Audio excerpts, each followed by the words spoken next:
두 번째로 예수님은 베드로에게 이어서 그의 사명을 이렇게 말씀하십니다. 16절 말씀인데요. 또 두 번째 이르실 때 요한의 아들 시몬아 네가 나를 사랑하느냐 하시니 이르되 주님 그러하나이다. 내가 주님을 사랑하는 줄 주님께서 아시나이다.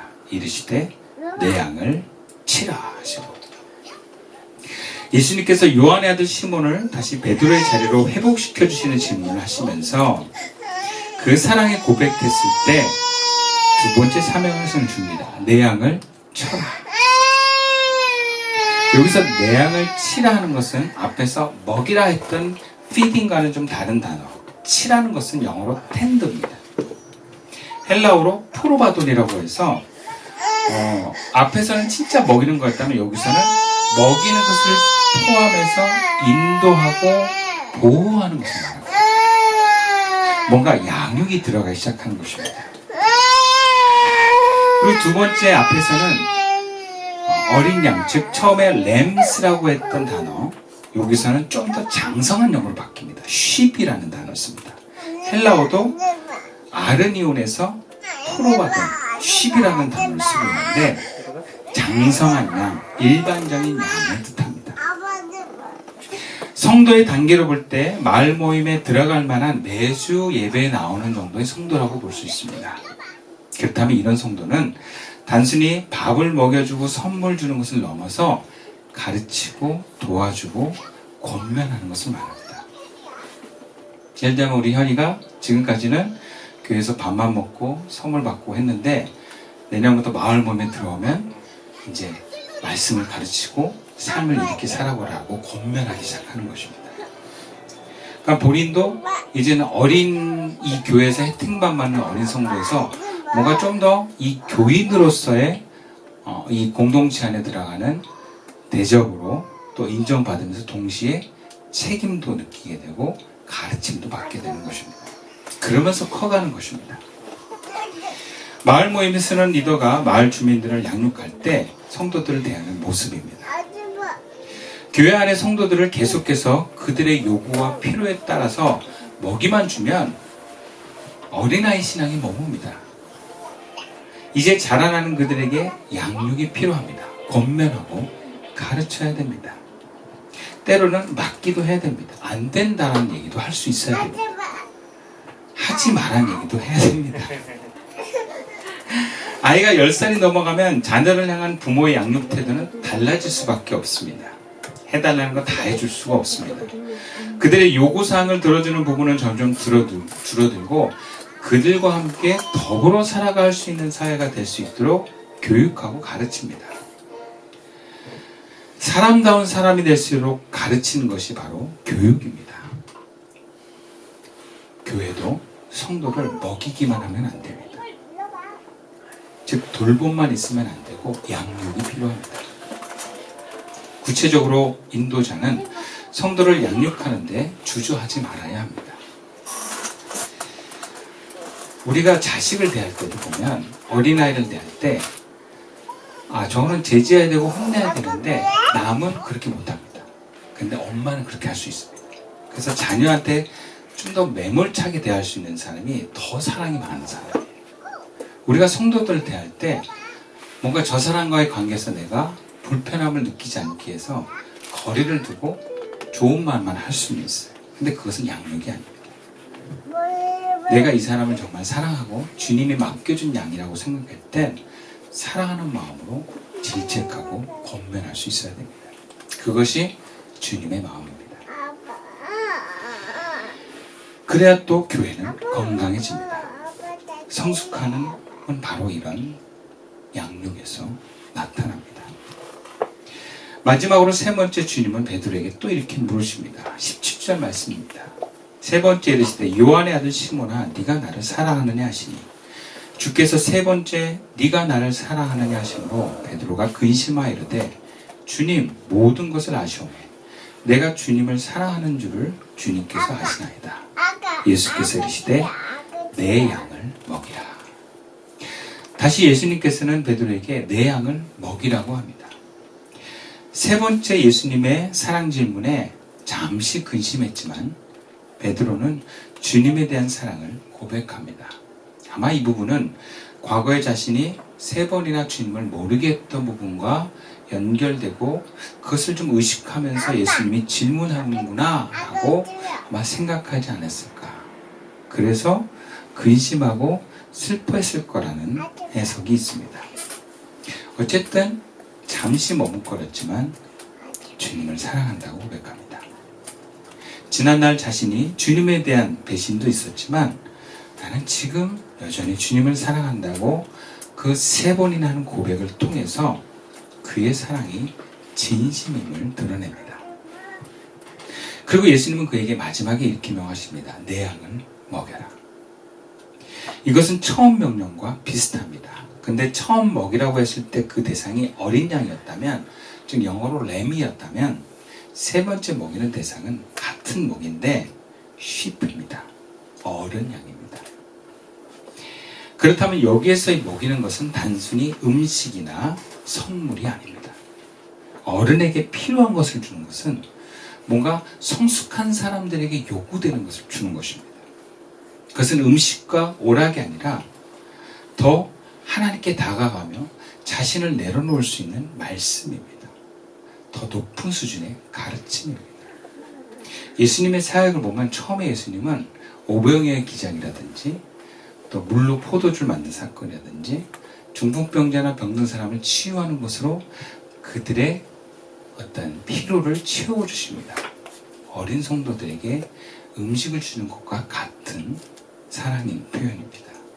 근데 그러고 나서 예수님은 가르칩니다. 하나님 나라에서 하나님 나라에 대해서 가르칩니다. 이것은 성도들에 대한 양육입니다. 3번째 예수님이 하신 게 뭐냐면 십자가를 얘기하십니다. 나는 죽고 부활할 것이다. 그리고 나와 함께 죽고 부활하는 그 십자가의 도에 대해서 말씀하십니다. 여러분, 이것이 어른 양을 먹이는 말씀입니다. 우리는 교회에 와서 예수 믿으면 구원받습니다. 예수 믿으면 복받습니다 라는 얘기를 듣습니다. 이것은 사실입니다. 그러나 전부는 아닙니다. 결국 예수님이 우리에게 주신 은혜를 통해서 우리가 그 예수님을 알고 나를 구원하신 그 사랑에 나도 주님을 사랑합니다라는 고백을 통해서 주어지는 그 다음 주님의 메시지는 자기 십자가를 지고 나를 따르라는 것입니다. 근데 이 말씀이 선포되어졌을 때 수많은 사람들이 예수님을 떠납니다. 더 이상 떡을 먹고 배부르기를 수 없는 사람들에게는 자기 십자가를 지고 예수님을 따르는 그 말씀을 감당할 수가 없습니다. 그래서 떠나는 것입니다.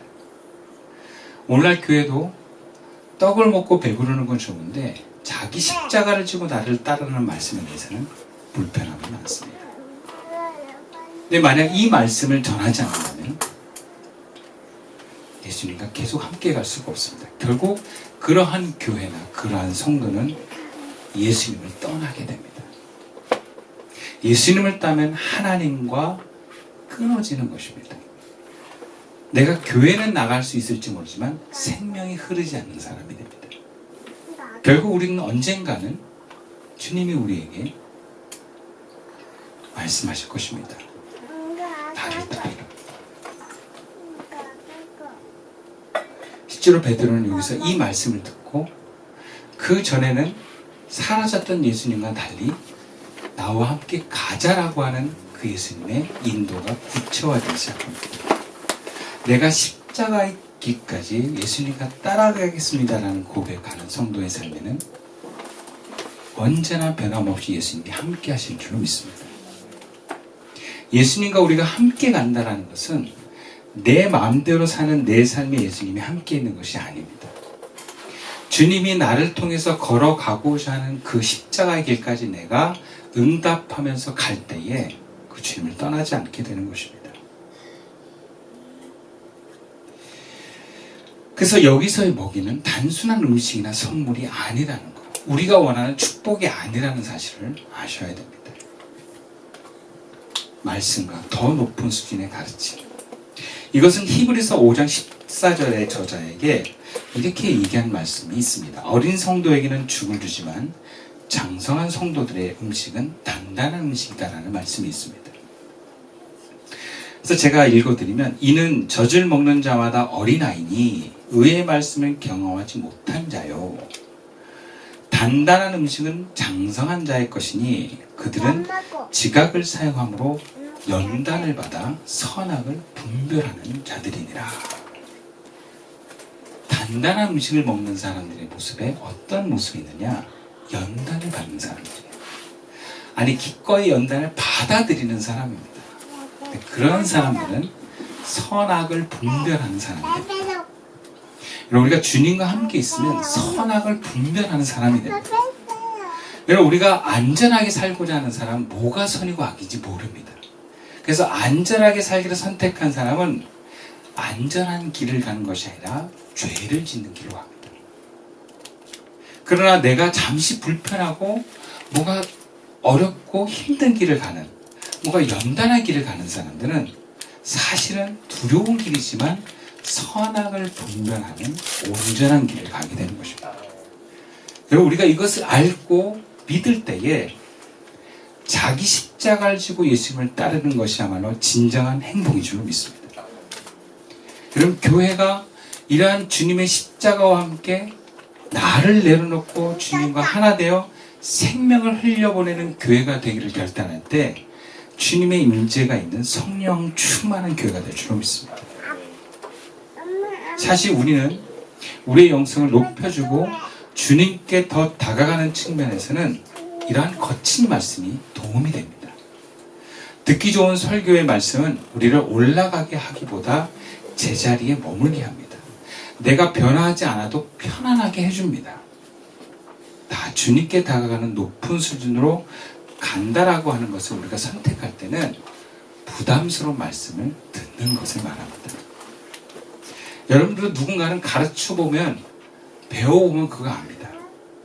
여러분, 그 사람에게 정말 그 사람이 그 배움을 통해서 성공하고 그 업의 완성을 이뤄가려고 가르친다 그러면 좋은 한말 할 수는 없어요. 세게 얘기해야 돼요. 네, 그게 너무나 중요하기 때문에 불편한 얘기를 해야 됩니다. 그런데 취미로 하는 사람들, 그냥 그것이 그렇게 중요하지 않고 우선순위가 아니고 절실하지 않은 사람은 그냥 그 사람 편하게 얘기할 수밖에 없어요. 우리가 교회를 사랑한다고 하면서 편한 얘기만 하면 사랑하는 것이 아닙니다.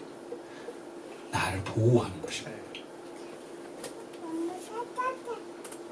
목사와 교회 지도자는, 또 성도는 대상에 따라서 이런 거친 음식을 필요할 때 주는 것을 주저하지 말아야 합니다. 예수님이 그걸 하셨습니다. 예수님이 처음에는 대중의 필요를 채우셨지만 나중에는 십자가의 복음을 전하셨습니다.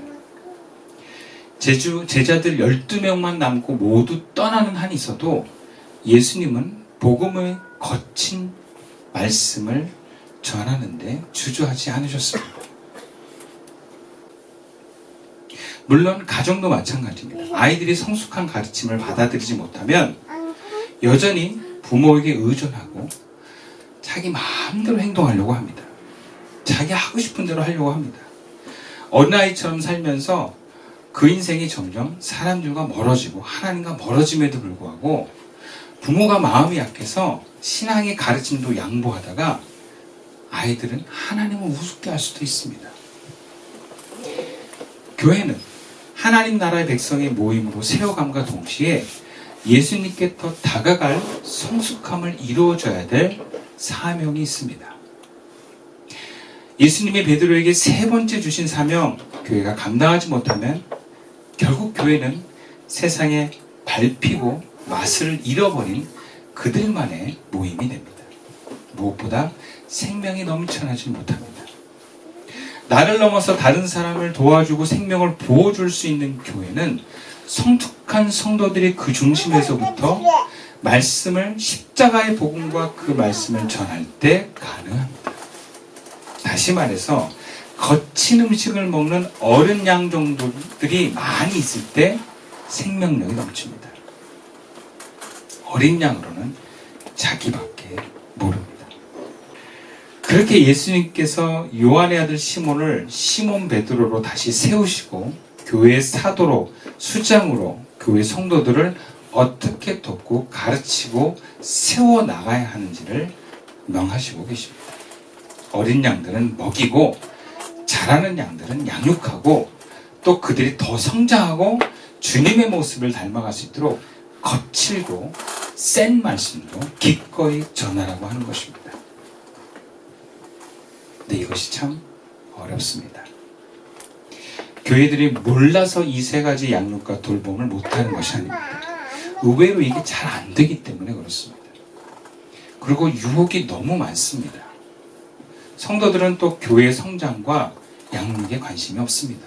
그냥 내가 교회 생활하면서 마음 편하고 즐거우면 됩니다. 목회자도 너무 바쁘기도 하고 성도들을 세워가는 욕망보다 성도들을 많이 모으는 데 앞서가게 되면 이런 양육보다는 자꾸 돌봄에 치우치게 됩니다. 교회를 평생 다녀도 나이가 40, 50이 되어도 교회에서 쓴소리 듣고 불편한 얘기 듣는 것을 부담스러워합니다. 그만큼 인간이 약합니다. 성도 개개인도 인격의 성장이 어렸을 때 멈춘 성도들은 어린 양 이상으로 양육하는 게 잘 안 됩니다. 받는 것도 힘들고 남을 가르치는 것도 힘듭니다. 그럼 우리가 어떻게 해야 되겠습니까? 어떻게 하면 예수님이 명하신 건강한 성도들을 세우며 나부터가 장성한 어른의 모습에 나아갈 수 있겠습니까? 오늘 본문에서 두 가지만 한번 살펴봅시다. 본문 12절 말씀인데요. 함께 읽어보겠습니다. 시작. 예수께서 이르시되 와서 조반을 먹으라 하시니 제자들이 주님이신 줄 아는고 당신이 누구냐 감히 묻는 자가 없더라. 그리고 우리가 온전히 가르침을 전하려면 예수님이 나에게 가르치고 먹이신 것을 깨달아야 합니다. 우리가 다른 사람을 먹이는 데는 관심이 없고 여전히 내가 나를 먹이는데 나를 충족시키는데 내 가족만을 만족시키는데 우리가 빠져 있으면 여러분 그것은 우리가 사랑을 못 받았기 때문이 아닙니다. 주로 결핍이 많은 사람들이 자기밖에 모르고 자기 가족밖에 모르는데 결핍이 많은 사람들 실제로 여러분 만나보면요 정말 결핍이 많아서 그런 게 아닙니다. 결핍이 많은 사람들은 가족들이 자신을 사랑해주지 않은 것은 사실이지만 여러분 그 이상으로 주님이 그 사람을 사랑하십니다. 주님은 그 사람을 보살피고 사랑하셨습니다. 단지 결핍이 많은 사람은 눈에 보여지는 가족이 자기를 힘들게 한 것만 보고 보이지 않는 하나님의 은혜를 못 보기 때문에 피해의식으로 가득 차 있는 것입니다. 신앙이 없으면 받은 은혜도 모릅니다. 당장 오늘 뺏긴 것에만 분노합니다. 15절부터 3번이나 질문하셨던 예수님의 질문에 예수님은 베드로에게 사랑이라는 단어를 쓰셨면서 아가페라는 단어를 쓰셨습니다. 내가 너를 사랑하셨음을 상기시켜주는 것입니다. 그리고 갈릴리에서 제자들을 처음 대면하셨을 때도 밤새 수고했지만 한 마리의 물고기도 잡지 못한 제자들에게 왜 그렇게 고기를 못 잡았냐라고 묻지 않았습니다. 니들이 잘못했다고 지적하지 않았습니다. 조반을 먹이셨어요. 사랑입니다. 그것도 숯불에 구워서 주셨습니다. 섬세한 배려입니다. 이것은 처음이 아닐 것입니다. 3년 내내 제자들은 예수님과 함께 있으면서 이런 배려를 받았을 것입니다. 예수님과 일반 스승이 다른 것은 일반 스승은 대접을 받습니다. 근데 예수님은 대접하는 스승입니다. 그래서 섬김을 받으러 온 게 아니라 난 섬기러 왔다 그랬고 정말 상징적으로 제자들이 발까지 씻어줬습니다. 제자들이 안식일날 허기질 때는 미리삭을 까서 먹는 걸 허락하셨습니다. 그만큼 예수님은 제자들을 배려하고 사랑하셨습니다. 그것을 알게 하신 것입니다. 조반을 먹으면서 처음 사건이 아니라 그래 주님은 우리를 그렇게 배려하고 사랑하셨지. 내가 그 사랑을 받았다라는 것을 몸으로 감정으로 전인적으로 깨닫게 하신 것입니다. 이웃에게 사랑을 흘려보낼 수 있는 것은 내가 사랑을 받은 것이 많기 때문이 아니라 눈이 열려서 내가 하나님의 은혜 가운데 살아갔다는 것을 깨닫는 사람입니다. 만약에 여러분 사람들에게, 특히 가족에게 사랑을 받는 사람은요, 또 가족을 더 우선시합니다. 사랑을 많이 받았다고, 사람들에게 사랑을 많이 받은 것보다 더 중요한 건 하나님께서 우리에게 주신 사랑의 문이 열리는 것입니다. 두 번째로 성도를 먹이고 양육하는 삶을 살려면 본문 15절 말씀 함께 읽어봅시다. 시작. 그들이 조반 먹은 후에 예수께서 시몬 베드로에게 이르시되 요한의 아들 시몬아 네가 이 사람들보다 나를 더 사랑하느냐 하시니 이르되 주님 그러하나이다. 내가 주님을 사랑하는 줄 주님께서 아시나이다. 이르시되 내 어린 양을 먹이라 하시고. 여러분 우리가 양육하고 먹이는 삶을 살려면 내 안에 내 양들을 먹여야 됩니다. 신앙생활을 해보면 교회 안과 교회 밖이 같습니다. 그래서 교회에서 신앙생활을 잘하는 사람들이 교회 밖에서도 은혜 안에 성도의 신앙 삶을 잘 삽니다. 또 나와 남이 같다라는 것을 알게 됩니다. 그래서 경계선이 무너지는 사람들이 성숙한 사람입니다. 그리고 더 나아가서는 내 안과 내 밖이 같다라는 것을 압니다. 하나님께 다가갈수록 그러한 경계들이 허물어지는 것입니다. 남을 사랑하는 문제는 결국 내가 나를 사랑하는 문제입니다. 그래서 예수님은 네 이웃을 네 몸처럼 사랑하라고 말씀하신 것입니다. 남에 대한 사랑이 부족한 문제는 내 안에 나를 있는 그대로 사랑하지 못하는 문제이기도 합니다. 내가 다른 어떤 사람들을 품지 못하는 문제는 내가 내 안에서 그러한 모습을 용납하지 못하고 이러면 강하게 안 된다고 하는 모습이 있기 때문입니다. 또 다른 사람을 강하게 세게 양육하지 못하는 문제도 내가 내 자신에 대해서 강함과 거친 수련을 거부하는 데 있습니다. 그래서 남을 대하고 남에게 올바른 가르침과 사랑을 베푸는 문제는 내가 내 자신을 잘 알고 나를 바르게 대하는 데서 출발합니다. 다시 말하자면 내 안에도 어린 양이 있고 청소년 양이 있고 어른 양이 있다는 거예요. 그런 나를 어떻게 대하느냐의 문제라는 것이죠. 근데 그러한 모습들이 평상시에는 의식 밑에 숨어 있기 때문에 잘 모릅니다. 그러다가 그렇게 내가 밀어낸 그 대상들이 뭔가 내 눈밖에 나타날 때 그들을 불편하는 모습을 통해서 내가 다뤄야 될 내 안의 양들이 드러나는 것입니다. 그 양들이 드러날 때 우리는 그에 맞게 먹이고 돌보고 인도하는 것입니다. 사랑도 주지만 매도 때리는 것입니다. 여러분 우리가 누구를 대한다는 건 내가 나를 대하는 것과 같습니다. 내가 뭔가 불편하다면 그 부분에 나를 잘 들여다보세요. 그러면서 내가 나를 알아갈 때 남을 대하는 것이 자연스러워집니다. 말씀을 마칠게요. 주님 우리에게 우리 곁에 모여든 양들을 잘 먹이고 돌보라고 하십니다. 이것은 주님의 생명이 흐르는 사람들에게 주신 책임입니다. 그리고 사명입니다. 특별히 주님이 맡겨주신 교회 양들을 잘 먹이고 돌볼 때 교회는 하나님 나라가 됩니다. 보여지는 교회를 사랑하고 하나님 나라를 세워가는 만큼 내 안의 마음도 내 삶의 자리인 가정도 직장도 하나님 나라로 회복되어 갑니다. 우리의 시선이 열리고 성령 안에서 예수님을 사랑하는 저와 여러분 우리 시선교회 될 수 있기를 주님의 이름으로 축원드리겠습니다. 기도드리겠습니다.